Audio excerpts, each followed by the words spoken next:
apa yang kita berikan terhadap partai ini akan bisa menjadi manfaat bagi saya sendiri sebagai kader. Kalah menang itu hal yang biasa. Tapi yang rezeki nggak hanya dari situ, Pak. Oh ya.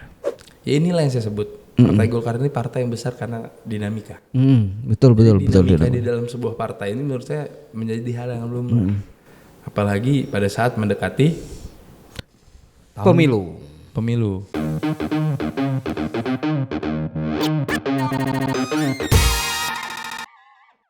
Halo, jumpa lagi dengan saya Hadi Suprapto, pemimpin redaksi Harian Haluan. Masih dalam serial politisi-politisi muda. Kali ini ada satu lagi, dia sebenarnya aktivis dan juga entrepreneur. Tapi kayaknya dia mau mencari keberuntungan di 2024 dengan pulang kampung. Kita coba akan tanya-tanya sedikit banyak soal dia. Inilah dia, Kevin Hartman Putela. Halo Bang, sehat? teman-teman. Alhamdulillah sehat Pak Hadi. Main deg-degan juga di sini ya. Nggak ada yang bikin deg-degan. Saya tahu kenapa deg-degan. Kenapa tuh Pak? Ada istri. Kalau saya jelas ada bos. Iya. Kevin aktivis di Jakarta. Ketua MPG. PP ya, PP AMPG.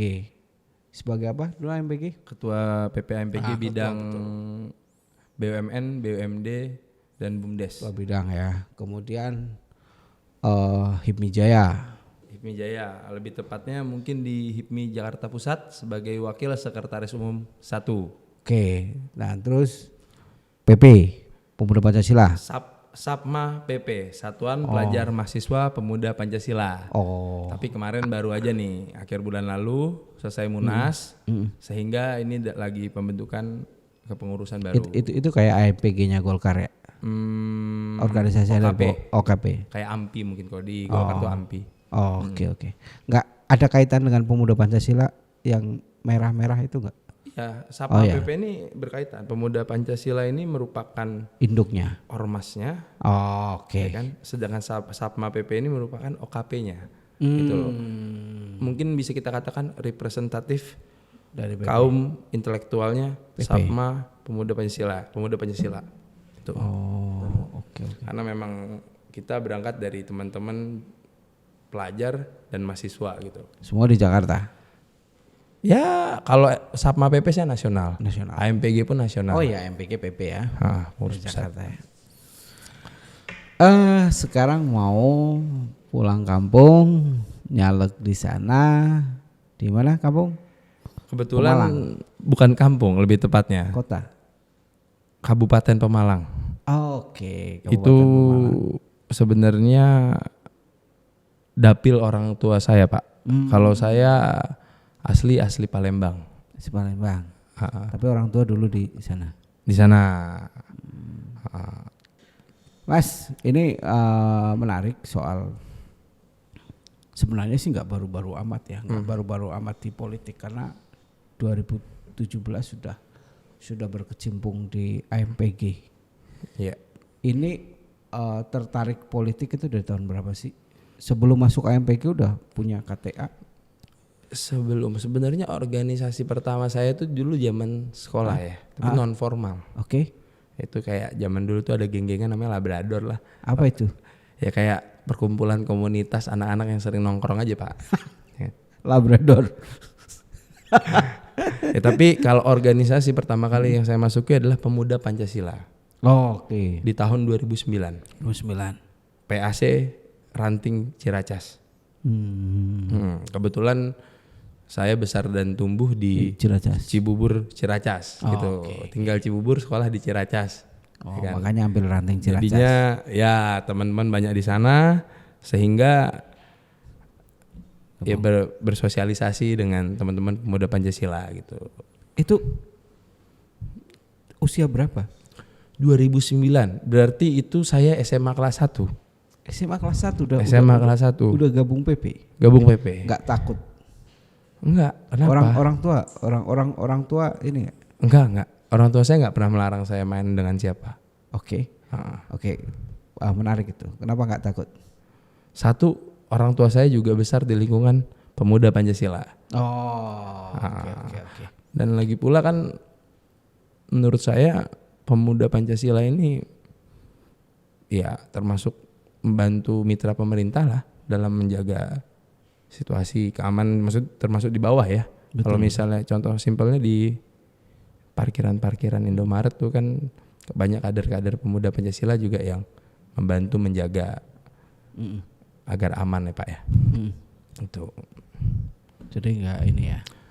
Karena asik aja, kalau kita ini anak muda kan nyari di mana kita asiknya. Betul. Karena gini, jadi selama ini kan memang kadang-kadang di pikiran kita masyarakat itu kan tidak tahu utuh soal PP ini kan. Ya. Kadang-kadang memandang bahwa PP kok ribut, padahal kan dari sekian banyak anggota PP yang ribut sebenarnya cuma 1-2 lah ya. Tapi kan akhirnya membuat stereotip bahwa PP suka ribut, kira-kira kan kayak gitu. Nah itu yang betul itu harus kita datengin, kemudian matengin. Ya nggak bisa dibungkiri Pak. Itu merupakan sejarah. Maksudnya yang mungkin ya memang di mana seperti Ketua Umum MPN Pemuda Pancasila Pak Japto Suryo Sumarno pernah mengatakan di PP ini dari haram jadah sampai sajadah. Bagi saya lebih baik mantan penjahat daripada mantan ustadz. Ya kan? Ini pola-pola siklus kehidupan yang menurut saya akan membentuk karakter seseorang. Nah, kemudian perkenalan dengan Golkar, dengan AMPG itu gimana ceritanya? Jadi awal mulanya separuh dijebak nih. Dijebak gimana? Jadi saya ini anak nongkrong Pak Mas. Oke, anak nongkrong. Tapi saya banyak nongkrong nih, nongkrong sana, nongkrong sini. Termasuk udah di PP dong waktu ya, itu. Udah di PP. Maksudnya organisasi yang maksudnya yang nggak ada arah dan tujuan ini belum cukup jelas lah menurut orang tua saya. Sehingga bapak saya mengarahkan saya untuk coba deh kalau lu hobi berorganisasi, lu masuk dong. Ya kan? Di Golkar ini ada anak mudanya. Keren juga. Angkatan muda Partai Golkar. Coba lu masuk atau masuk AMPI atau apa lu terserah. Lu pilih aja. Bapak politisi? Ya bapak saya politisi, separuh pengusaha. Oke. Terus akhirnya masuk? Akhirnya di tahun 2017 waktu itu kebetulan ketua umumnya saya masuk di akhir periode Pak Setia Novanto. Sebelum saya masuk, setelah itu Pak Erlangga terpilih menjadi ketua umum. Di sana saya bergabung kembali di kepengurusan pusat AMPG 2017 itu. 2017 itu. Dan itu sampai 2000 berapa? 2017 sampai 2019. Oke. Habis itu dari 2019 lanjut sampai 2024 berarti ya. Oh, sekarang masih berarti? Sekarang masih. Sebagai apa? Ketua bidang. Ketua bidang apa? BUMN, BUMD, masih sama? BUMDes. Masih sama. Oh. Apa sih program-program AMPG ini? Nanti ada kaitan dengan inilah ya, caleg program-program di sebenarnya apa sih kegiatan-kegiatan AMPG? Kalau jadi gini, kemarin kita dilantik itu pada tanggal di bulan Februari, saya lupa tanggalnya, tapi di tahun 2020. Di mana COVID ya itu. Pandemi COVID awal-awal masuk ke negara kita. Itu. Ya mungkin COVID ini kan tanpa kita sadari kan 2 tahun kita lewati dengan jarang bersosialisasi lah. Tapi pada saat pandemi COVID, saya dengan teman-teman bidang perekonomian dan Kesra membantu para orang-orang yang terdampak COVID pandemi ini gitu loh. Okay.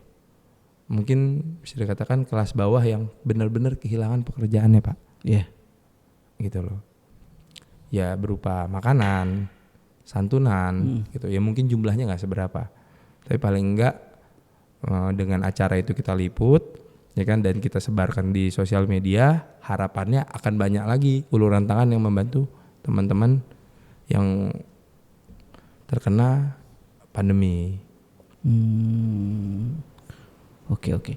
Nah, ini saya izin sambil minum ya. oh, harus Ya, biar cair terus.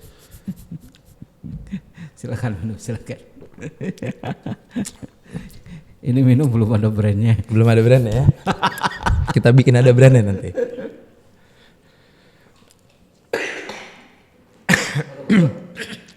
Nah, terus ini ngomong-ngomong soal Golkar. Kenapa tertarik sama Golkar? Kalau kita lihat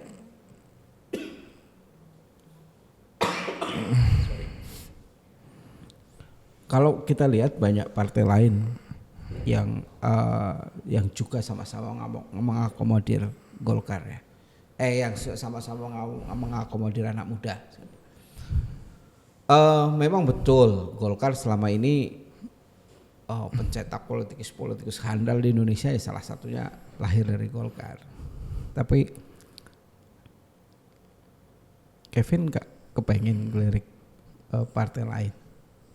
Mungkin partai lain ngelirik saya. Jadi gini Pak, Partai Golkar merupakan salah satu partai tertua yang ada di Indonesia. Ya. Yang seperti Bapak bilang sudah banyak mencetak politisi-politisi handal. Saya ingin menjadi bagian dari itu. Partai yang besar adalah partai yang dimana di dalamnya banyak dinamika Pak. Dan Golkar ini bukan hanya milik satu orang. Ya. Golkar ini milik kita bersama. Betul. Sehingga apa yang kita berikan terhadap partai ini akan bisa menjadi manfaat bagi saya sendiri sebagai kader. Jadi menurut saya Golkar ini sangatlah terbuka peluangnya bagi siapapun. Hanya saja lu bisa perform atau enggak. Ya. Itu makanya masuk Golkar. Makanya saya memilih Golkar. Oke. Ya kalau nyalek baru tahun ini. Nyalek baru tahun ini, perdana nih. Perdana. Kenapa milih Kampung Halaman gak di Jakarta aja? Jadi gini ceritanya Pak. 2019 ini saya membantu bapak saya sebagai tim ses lah. Oke. Di daerah di Jateng 10. Jateng 10 itu Pemalang, Kabupaten Pekalongan, Kota Pekalongan, Batang. Saya jujur, saya besar dan tumbuh di Pulau Jawa. Hanya aja jarang ke daerah-daerah tersebut. Jadi ada di satu momen pada saat saya keliling mendampingi orang tua saya, Pemalang, Pekalongan, hingga sampai Batang. Ini saya lihat Pemalang ini paling tertinggal. Pemalang Daripada Tegal ataupun Pekalongan. Oh ya. Jadi Jadi Pemalang ini Pak, McD nggak ada, KFC nggak ada. sama-sama Pantura ya. Sama-sama Pantura, ya kan? Ya, Dan mungkin bioskop ya, mungkin kayak anak mudanya gitu. Dan tapi satu hal lagi menarik, populasi terbanyak di Jateng 10 itu adalah di Pemalang.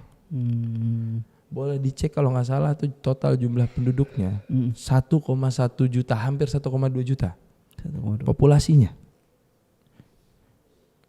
Ya memang dia terbagi atas dua tuh.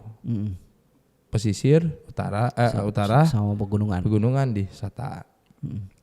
Ya menurut saya,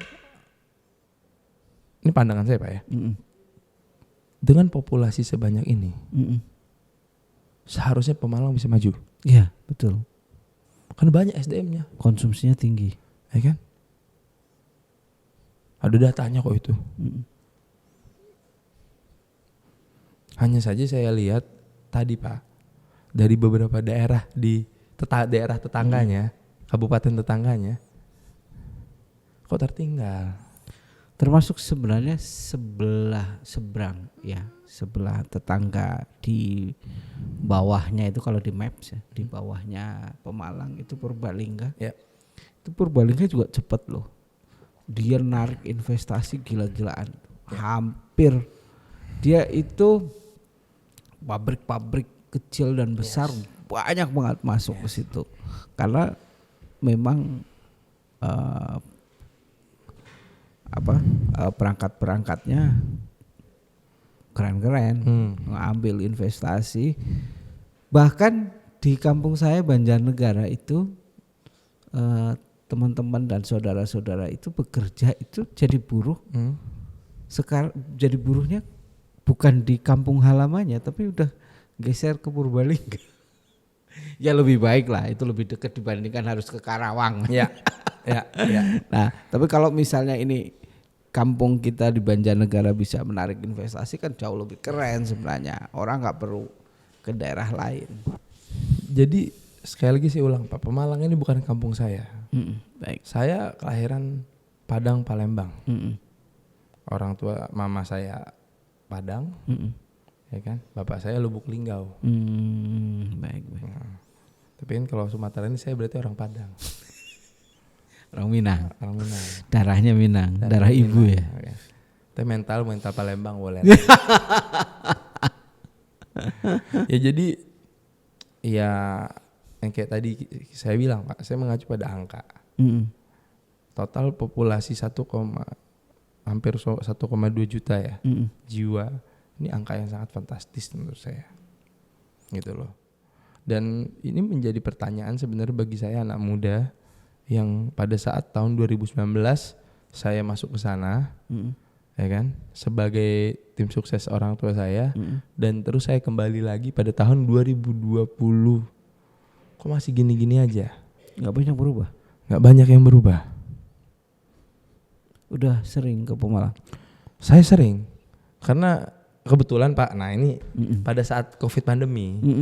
Itu pada saat 2020 kalau nggak salah tengah tahun ya, mulai PPKM yang kita di mana kita nggak boleh keluar rumah gitu ya. Kita sekeluarga kan kebetulan orang tua belum beruntung di tahun 2024 kemarin, ya kan. Tapi 2019. Oke. Ya kan, orang tua gagal di tahun 2019 gitu. Ya pada saat COVID pandemi itulah kita kan jadi sering ngumpul di rumah tuh. Kita banyak ngobrol, ini kita ngapain ya gitu. Karena memang kebiasaan punya aktivitas, tapi pada saat pandemi terpaksa dan dipaksa untuk berhenti. Ya kan? Anda bangun bisnis.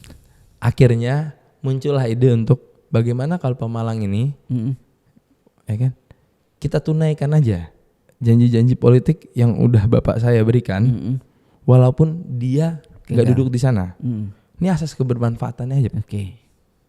Pada saat pandemi kita lihat yang sehat bisa meninggal. Belum ada rencana nyalek dulu ya? Belum ada rencana nyalek. Tapi hanya saja saya sangat ingat pada tahun 2019. Kalau nggak salah di daerah Comal atau di daerah Moga. Itu ada yang bertanya sama bapak saya. Pak Elvis. Manfaat apa yang sudah pernah Bapak berikan terhadap Kabupaten Pemalang?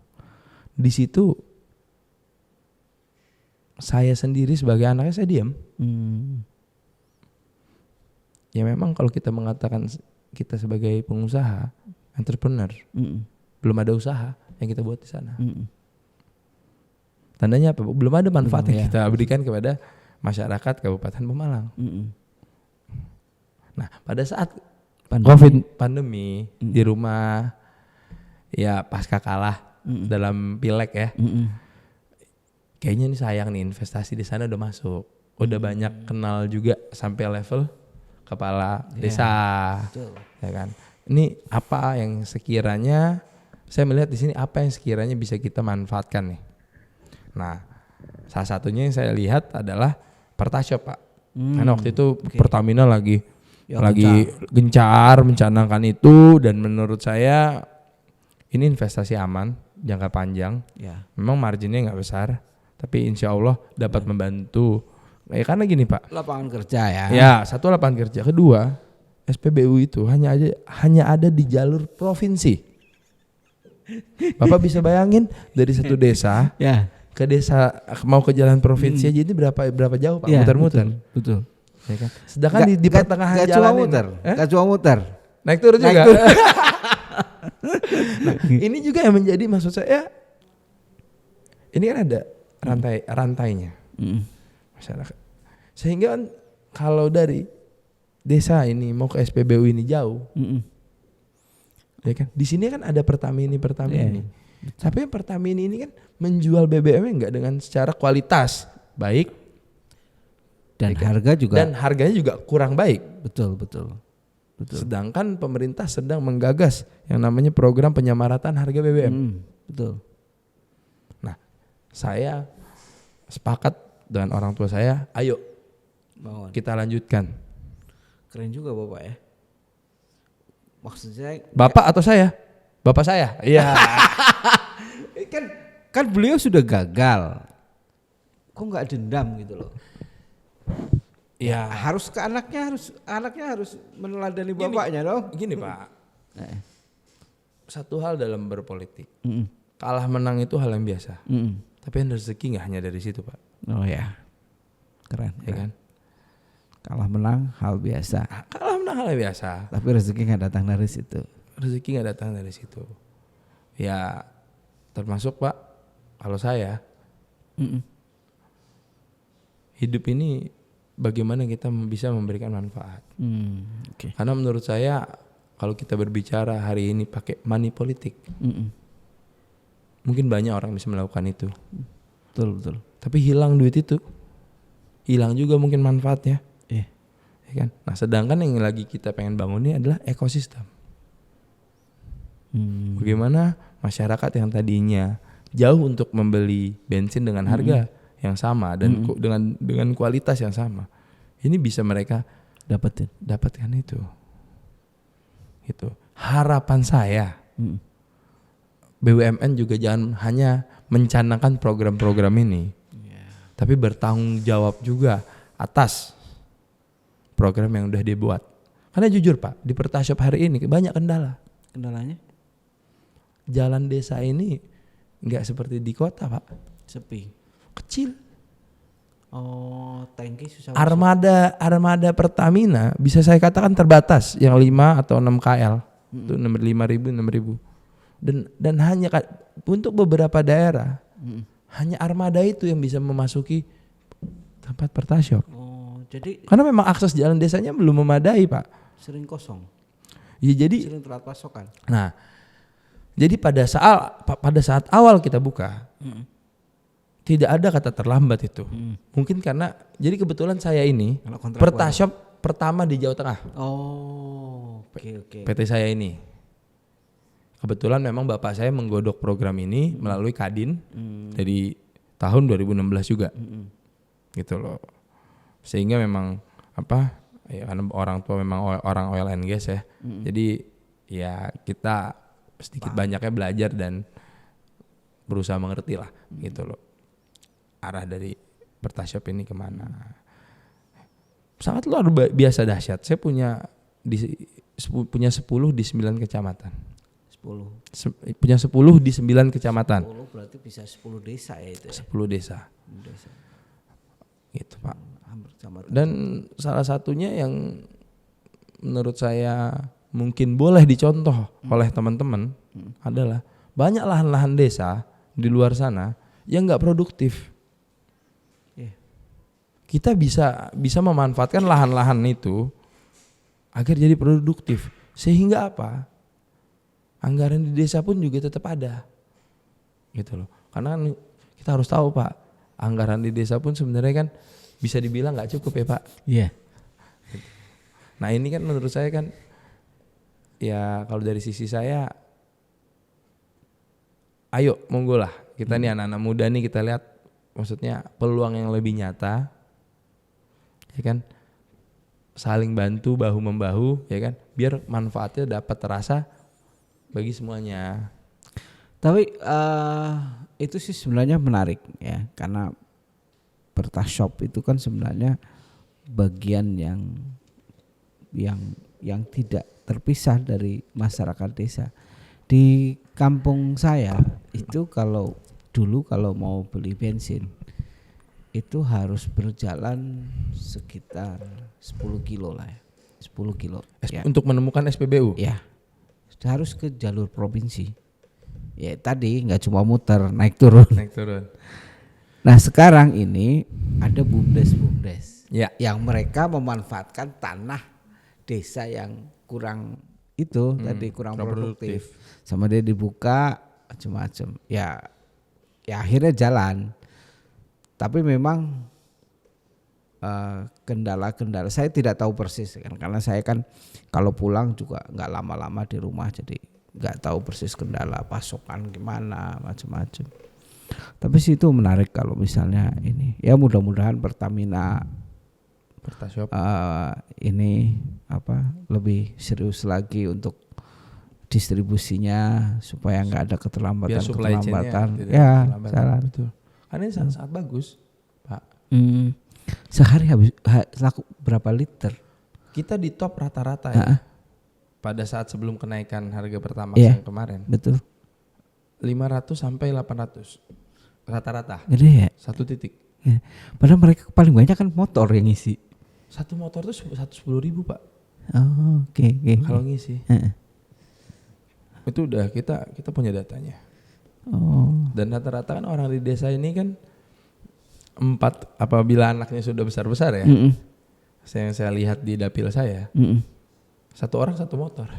Iya, betul. Karena untuk dia untuk dia bergerak dari satu lokasi ke lokasi lainnya cukup jauh kalau nggak ada kendaraan motor ini gitu loh. Betul. Kan isi Pertamax di Pertashop atau di Pertamini kan beda Pak. Beda. Lebih irit di Pertashop. Kalau di Pertashop harga lebih oke, iritnya pun lebih irit ya kan. Harganya sama ya guys. Harganya sama. Kualitas pun sama. Betul. Dan satu Pertashop itu bisa berapa karyawan sih? Kita tuh sekarang 2 shift Pak. Ada 5 berarti? Enggak. Satu lokasi Pertashop saya 3. Oh 3. Shift siang, shift sore, 1 jaga malam. Nah ini kita berdayakan dari putra putri desa tersebut. Misalnya desa Radu Dongkal, pasti nanti kita minta sama kepala desanya, ya siapa apply CV aja gitu kan. Yang penting putra putri daerah asli sana lah gitu. Sehingga ada kebanggaan juga bagi desa tersebut kan. Oke, balik lagi ke partai ya. Ini bagian dari partai tadi kan, kebermanfaatan. Ya mudah-mudahan nanti di sana karena sudah ada manfaat, mudah-mudahan bisa sukses di sana, jalan lancar. Tapi ngomong-ngomong kemarin saya searching di Google, ada beberapa berita yang sempat viral soal Munaslup. Aduh. Itu gimana ceritanya? Tolong ditampilkan ya. Itu kayak mana ini?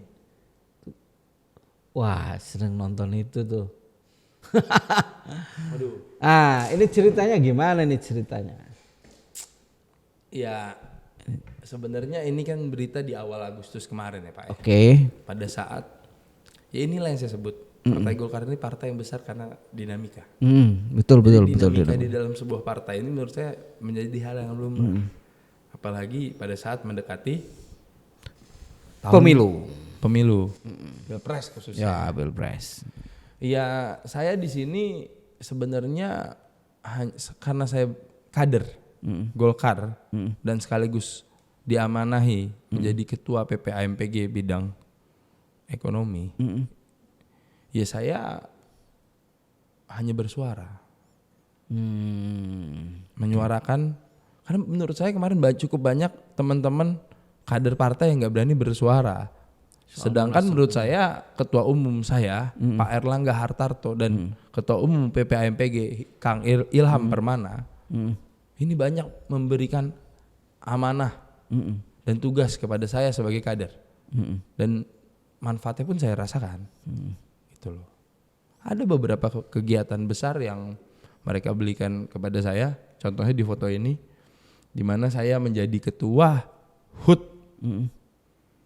Golkar Taman Makam Pahlawan.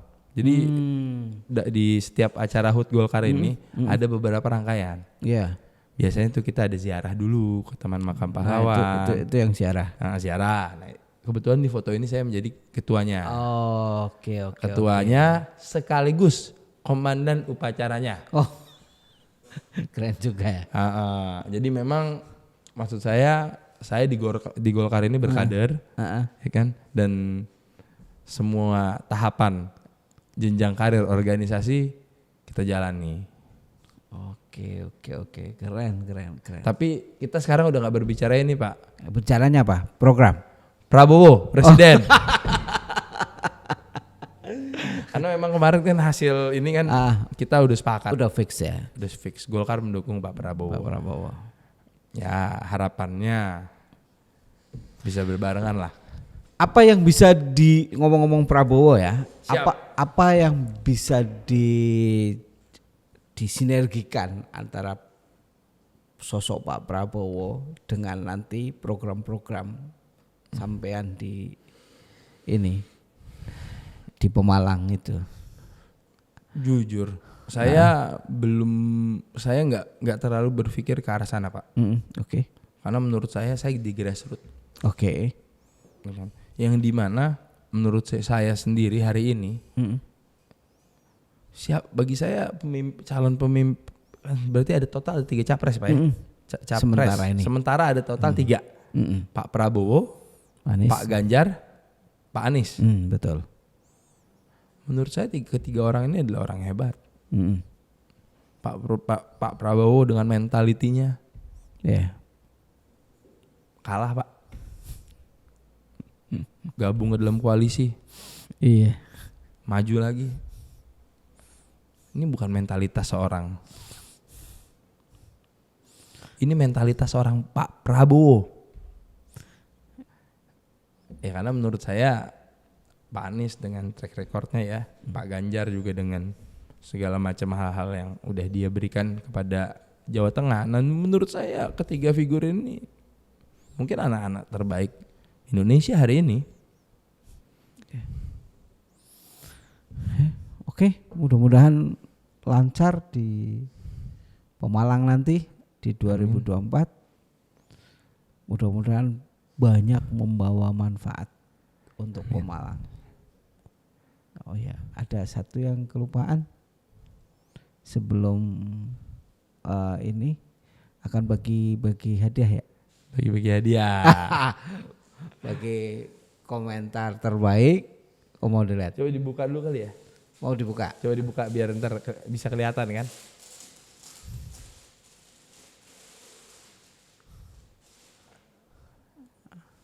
Nih sebetulnya. Oh ya, KHP itu apa?